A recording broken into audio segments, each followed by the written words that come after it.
This is Crick Buzz at Stumps with Adam Collins on the opening day of the 6th edition of the Women's World T20 in the Caribbean. I'm in St Lucia and that's why I'm in a rain jacket. It is absolutely pouring with rain here as it has done all day, which could cause some problems for the opening fixture in this part of the world tomorrow. However, all the action was in Guyana today, an enormous triple header where India were spectacular, Australia were clinical, and the West Indies got themselves out of trouble with a remarkable performance with the ball. But to start with India, the captain, Harmanpreet Kaur, a century at the first time of asking as captain in this tournament, a miraculous century at that, scoring her final 100 runs in just 36 balls. Now, of course, we know from following the IPL that if you lose 3 wickets in the power play, you're toast. And India did lose 3 wickets in their power play against New Zealand in really what was a blockbuster. We know the way the group will be composed in Pool B is that it's only likely that one of India or New Zealand will progress to the second round, given they're riding alongside Australia, who are the raging hot favourites to top the group. So India in some early trouble, and then Harmanpreet Kaur, 8 sixes.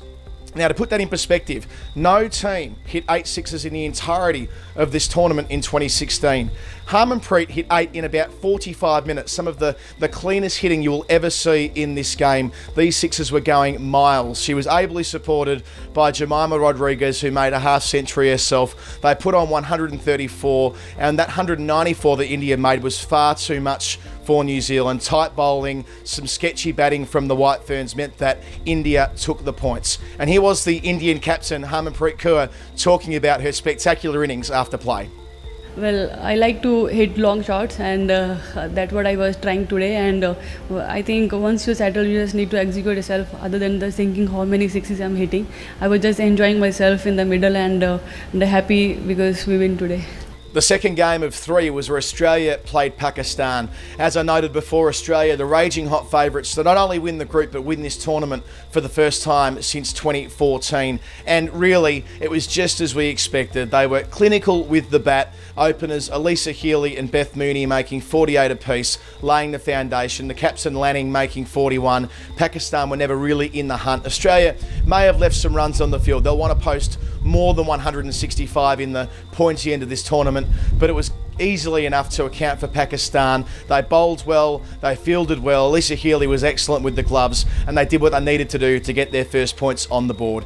Then last but certainly not least in this most eventful triple header on opening day in Guyana was the West Indies when they defeated Bangladesh by 60 runs. Of course, the West Indies won this title 2 years ago in India, so they were defending their crown. Now, you hear the margin of victory and you hear 60 runs and you would naturally assume they made plenty of runs after batting first, but that couldn't be any further from the truth. Indeed, they were held to 106 for 8 across their 20 overs. Bangladesh's spinners were frugal, they were accurate, they were backed up wonderfully in the field, but Bangladesh with the bat, they just couldn't stick the landing. They were all out for 46, which is a record low score in this tournament.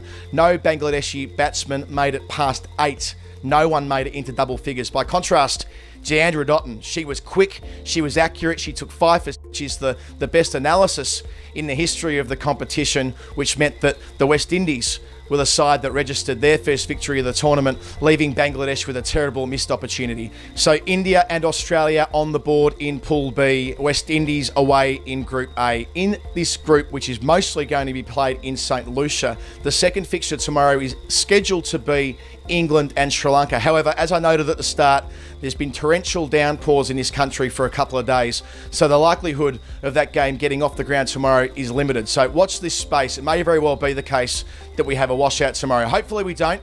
England have said they'll be playing 2 debutantes if they do get on, including left-arm spinner Lindsay Smith, who's been so good in the Kia Super League over the last couple of years. And of course, don't miss a moment and don't miss a ball of the Women's World T20 in the Caribbean on crickbuzz.com. I'm Adam Collins signing off from St Lucia. I'll talk to you tomorrow.